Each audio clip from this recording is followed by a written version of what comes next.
I've never been the kind of wife who suspects her husband. 11 years together, and I trusted him like I trusted the sun to rise every morning. But that day I came home early. My meeting got cancelled. And what I saw shattered something inside me. He was standing on our front porch, embracing a woman I'd never seen before. It wasn't a polite hug. It was long, tight, and filled with emotion. They didn't know I was standing just a few feet away. When I called his name, the woman flinched and turned around. She looked at me and smiled. "Sister," she said, like I was someone she had longed to see her whole life. I don't remember how I responded. I only remember the chill crawling up my spine. The single question pounding in my head, louder than anything else, was, who's lying to me? Him or her? "I'm Lana," she said, her voice trembling with emotion. I might be your sister." I looked at her, this soft-eyed woman standing beside my husband, and my mind went blank. Sister? I was an only child. My mother had made that crystal clear my whole life. No siblings, no secrets. "She came to my office," my husband Mark jumped in quickly, "last week. She found me through one of your old college photos on Facebook, said she's been looking for you for months." Lana nodded. "I didn't know how to approach you, but when I saw your husband, I figured maybe he could help." I didn't say anything. My eyes moved from her to Mark and back again. The way they stood close. The way she looked at him before she spoke. It didn't sit right with me, but I couldn't accuse anyone. Not yet. Later that night, Mark told me he believed her story. That she had documents, birth records, a picture of a baby that looked almost exactly like me. And the wildest part, our mother apparently had twins. But due to complications and financial problems, she gave one up for adoption. I sat there on the edge of the bed, staring into the dark. My mother had passed away 2 years ago. She'd never mentioned anything like this. Not once. Still, a part of me wanted it to be true. I'd always felt lonely, like something was missing. Could it be her? But questions kept crawling in. "Why didn't she reach out to me directly?" I asked. "She said she didn't want to scare you," Mark answered. "She thought coming through me might be easier." I nodded, though the explanation felt too convenient. The next day, Lana came over again. She brought a small box with a few old photos and a letter. The letter was supposedly from her adoptive mother, telling her that her biological mum's name was Carol Whitman. "My mother, that's the only name she ever had," Lana said. "She never talked about her past, but when she was dying, she told me I had a sister out there, that her name might be Emily. That was me. I wanted to believe her. I really did. But as I looked at the photo of the 2 babies in the worn-out picture, something felt off. The handwriting on the letter didn't match anything I remembered from Mom. And Lana kept glancing at Mark whenever I asked a hard question. That night, I couldn't sleep. I kept replaying the hug, the way she pressed her head into his chest. The softness in his voice when he said her name. Something wasn't right. And deep down, I knew this wasn't just a surprise reunion. This was the beginning of something far more dangerous. The next morning, I pulled out one of Mom's old boxes from the attic. It was dusty, sealed with aging duct tape, labeled only, "Emily, keep someday." I never touched it before, but now, with Lana's words still ringing in my ears, I had to look. Inside were birthday cards, elementary report cards, and a few old photo albums. And at the bottom, pressed between 2 pages, was a faded Polaroid I had never seen before. 2 babies, identical, in matching pink onesies, lying side by side in a hospital crib. My breath caught. I flipped the photo over. In my mother's handwriting, faint and rushed, Emily and E, 2 hearts, 1 soul, 1989. I stared at it for a long time. The other name, E something, was smudged, like it had been wet, maybe cried over. My hands trembled as I set it down. All my life, I thought my childhood had been ordinary. But now memories returned in fragments. The times I woke up crying as a child, dreaming of someone calling my name from far away. The way Mom would hold me afterward, too tightly, and say, "It's just a dream. You're safe. You're the only one. Only one." Why did she always say that? I went back to the living room and found Lana thumbing through one of Mom's cookbooks. She looked up and smiled. She was a great cook, wasn't she? "You never met her," I said quietly. She froze. "I mean, I didn't," she stammered, "but I always imagined." I sat across from her. "Lana, tell me again, why didn't you try to contact me directly? You had my name, my city." She hesitated. "Honestly, I was scared. I didn't want to be rejected. Mark made me feel safe." That name again, Mark. My husband, the man I thought I knew inside out. "He helped you a lot, didn't he?" There was a pause, too long. "I guess he just understood," she said finally, voice soft.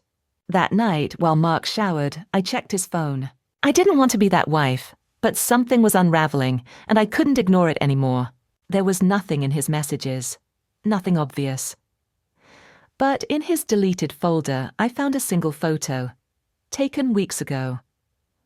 Lana, laughing in our backyard, sitting in my chair, wearing my robe. I stared at it like it might dissolve if I blinked. But it didn't. I closed the phone and sat on the edge of the bed, cold all over. Was she really my sister? Or was she something else entirely? And most terrifying of all, did Mark already know the answer? By the third day, I couldn't keep quiet anymore. I waited until Lana left. She'd taken to stopping by almost every afternoon, as if she belonged here. She'd bring cookies, tea, even help clean the kitchen. And Mark let her, smiling, laughing, like she was already part of the family. I was drowning in questions, and they just kept laughing. That night, I turned to him while we were brushing our teeth. "How long have you really known her?" I asked. Mark paused. "A few weeks before she showed up at the house, I told you. You deleted a photo of her in our backyard, in my robe." He froze, toothbrush still in his mouth. "She said you made her feel safe," I added. "How close are you two, really?" He rinsed, spit, and leaned on the sink.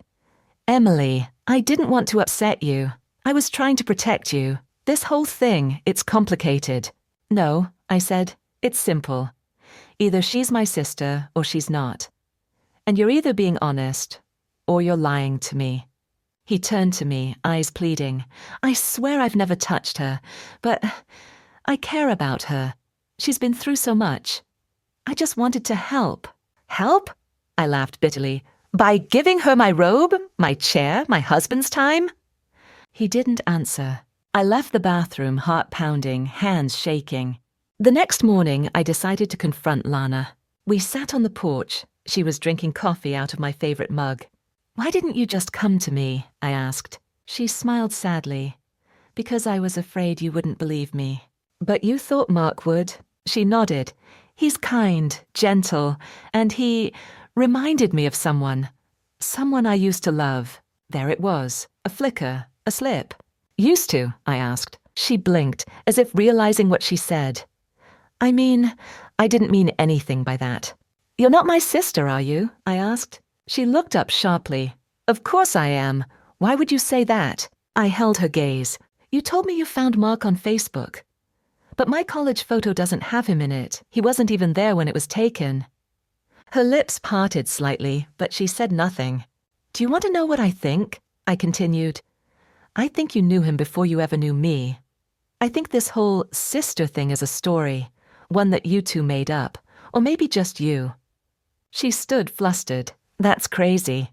"I'm about to find out," I said, "because I'm getting a DNA test, and if you're lying..." I let the sentence hang. Her face went pale. As she walked away, I saw her pull out her phone and dial. Fast, urgent. She didn't know I was watching. She didn't know I recognized the number. It was Mark's. I picked up Mark's phone while he was in the shower. I had never done this before. But now I felt like I'd been handed a weapon I never wanted, but desperately needed to use. I went straight to the call log. The last incoming call, Lana, 20 minutes ago, right after I confronted her. I scrolled through older logs. Her name appeared daily for the past 3 weeks, some late at night, others during the middle of his workday. Some were hours long. Then I checked the photo album. One folder was hidden behind a calculator app. I knew the trick. I used it myself for surprise birthday planning. But this wasn't a surprise party. It was her, Lana, in different outfits, different angles. Sometimes selfies, sometimes clearly taken by Mark. One in particular gutted me. Her, in our bed, under our sheets, smiling at the camera. I dropped the phone. The water turned off. I didn't wait. I stormed in. "How long?" I asked, voice flat. Mark, towel wrapped around his waist, startled. "What?" "Don't play dumb. How long have you been sleeping with her?" His face turned white. I tossed the phone toward him. It landed on the sink, open to the photo. He didn't deny it, just stood there, silent, defeated. "I didn't plan it," he said finally. "It just happened." "Lana is not my sister, is she?" He looked at the floor. "No." I felt the blood drain from my face. "Then why pretend?" I whispered. "Why come into my house, lie to my face, make me question everything?" "She wanted to be here," he muttered. "She thought if you saw her as family, maybe you'd welcome her. She never stopped loving me." I blinked. "What?" "She's my ex," he admitted. "From before I met you. We lost touch. And when she showed up again, she said she wanted to start over. But she didn't want to destroy our marriage. So she came up with this story." I couldn't breathe. My mouth went dry. "And you went along with it." "I didn't know what to do," he said. "She said she had nothing, that she was dying, that she needed someone. I couldn't just turn her away." "So you let her in, into my house, my life, my head." He didn't speak. I walked out.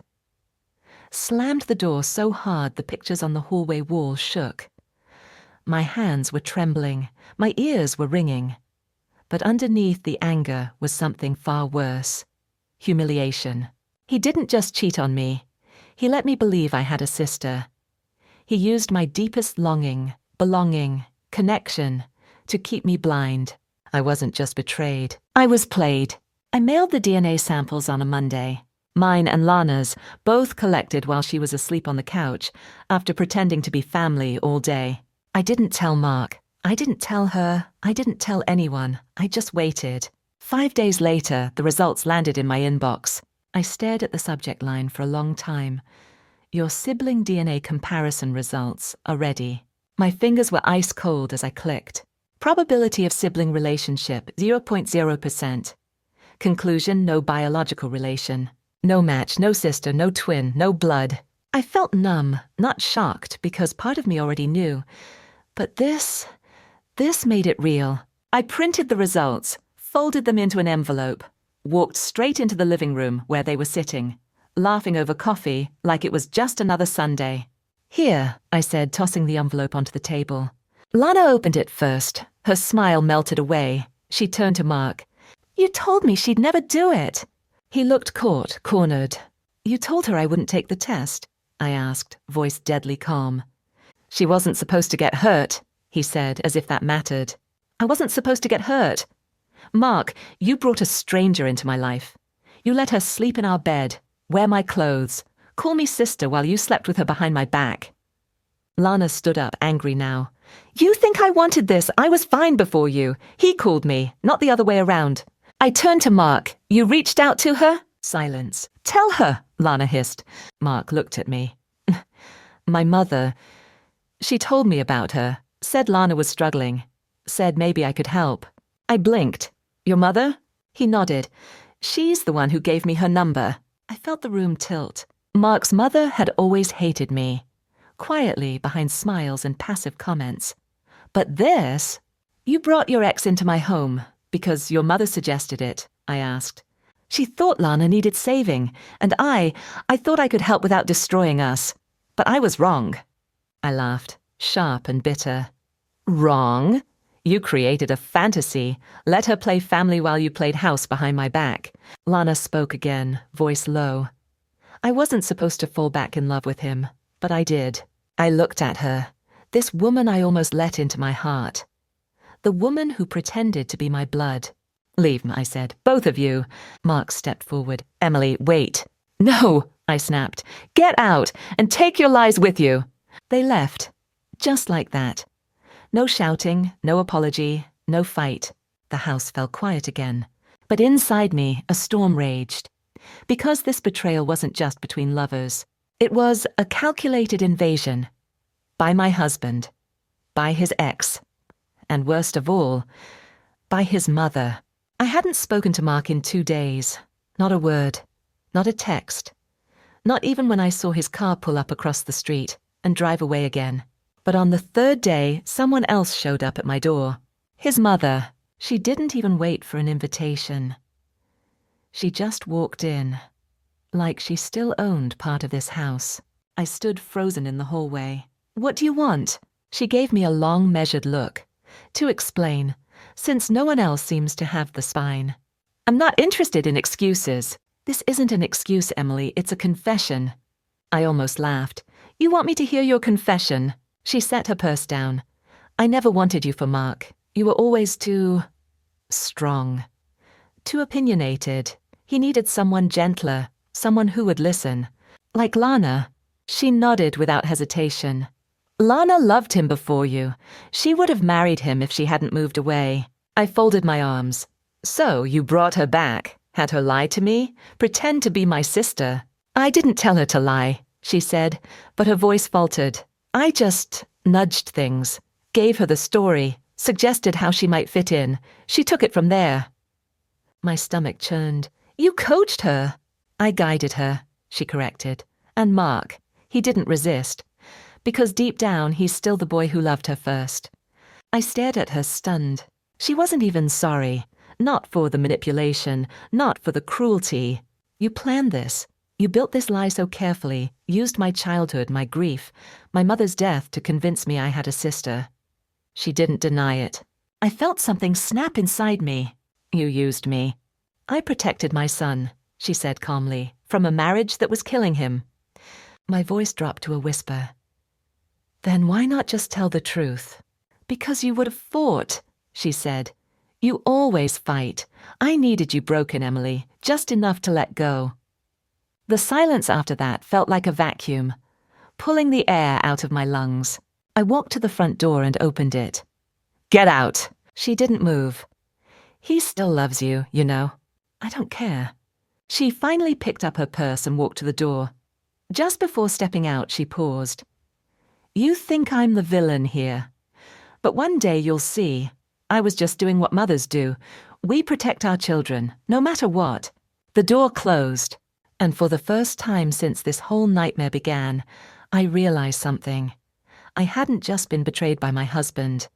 I'd been targeted. This wasn't a love story gone wrong. It was a slow, silent ambush.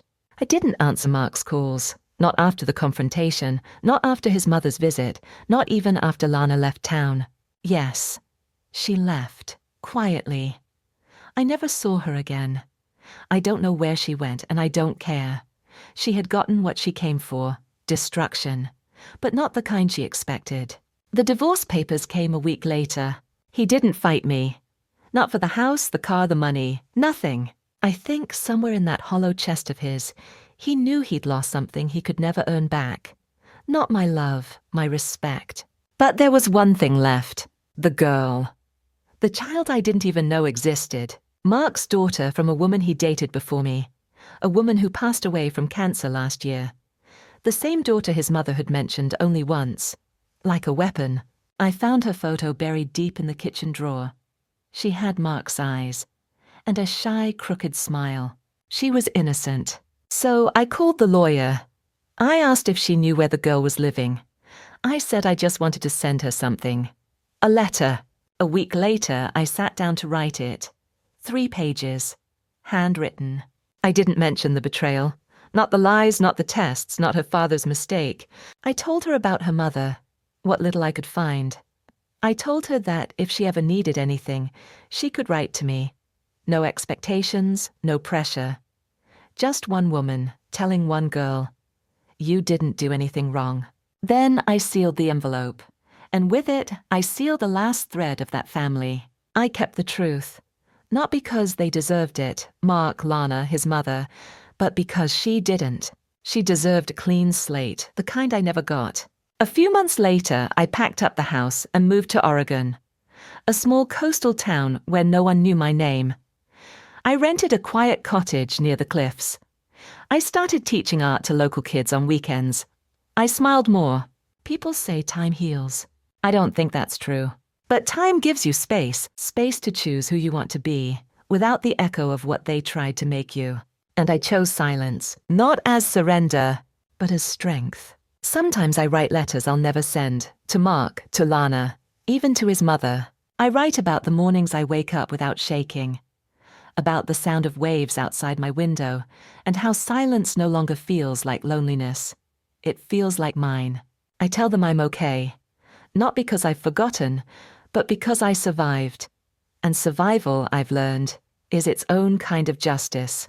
I don't tell them that I still look at that girl's photo sometimes, that I still wonder if she'll write back, or that part of me hopes she never does, because then maybe she's happy, unaware, untouched by the rot that tried to crawl into her future. There's a power in what you don't say, in the truth you choose to hold, not to hurt, but to heal. And if there's one thing I've come to understand, it's this. Not every betrayal ends in revenge. Some end in a locked door, a new name on the mailbox, and the quiet, stubborn refusal to become who they tried to break.